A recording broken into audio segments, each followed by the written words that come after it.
most Indian students have been safely evacuated from Ukraine. But it's been a harrowing 2 weeks. Students sheltering in bunkers, running out of food and water, sending out SOS messages, even as the war between Ukraine and Russia raged on. The plight of these stranded students had many of us asking, why are there so many Indian students in Ukraine? We now know that a majority of Indian students in Ukraine are pursuing medicine. This was even brought up by Prime Minister Narendra Modi recently, who said that our children were going to study in small countries despite language being a barrier. He urged the private sector to enter the medical education field in large numbers because billions of rupees was going out of the country. So there are two questions here. Why are there so many Indian students going to countries like Ukraine for their MBBS? And is privatization really the answer to India's medical education system? Let me explain.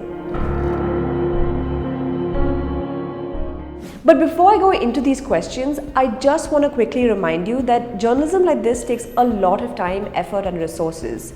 We cannot do this without your support. So do become a member of the News Minute today.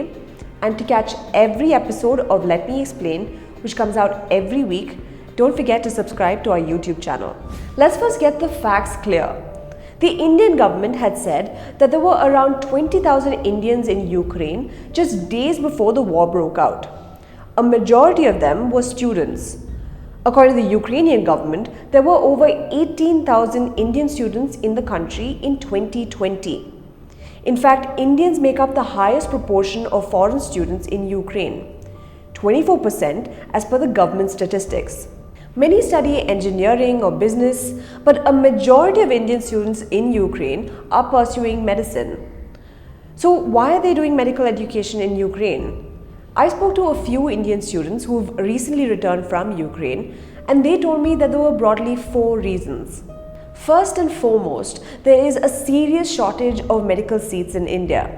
There are just over 88,000 undergraduate seats in medical colleges across the country. What's the competition like for these seats? Well, over 15 lakh students took the NEET exam in 2021, but only around 8 lakh cleared the test. This effectively means that only 10% of students who cleared the exam can actually get an MBBS seat. It's a similar problem for postgraduate medical seats. India has only around 55,000 PG seats across the country. In comparison, 1.6 lakh students took the NEET exam last year. Now, unlike in India, many countries like Ukraine, Russia, China have adequate medical seats. Many of these medical colleges are publicly funded, so they train their own citizens and in addition, foreign students on a monetary basis. Second, it's about cost. Nearly half of the MBBS seats in India are in private medical colleges.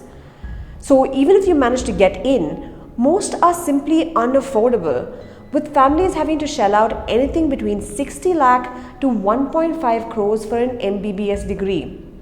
In comparison, students told me that a 6-year program in Ukraine would come up to 30 to 40 lakh rupees.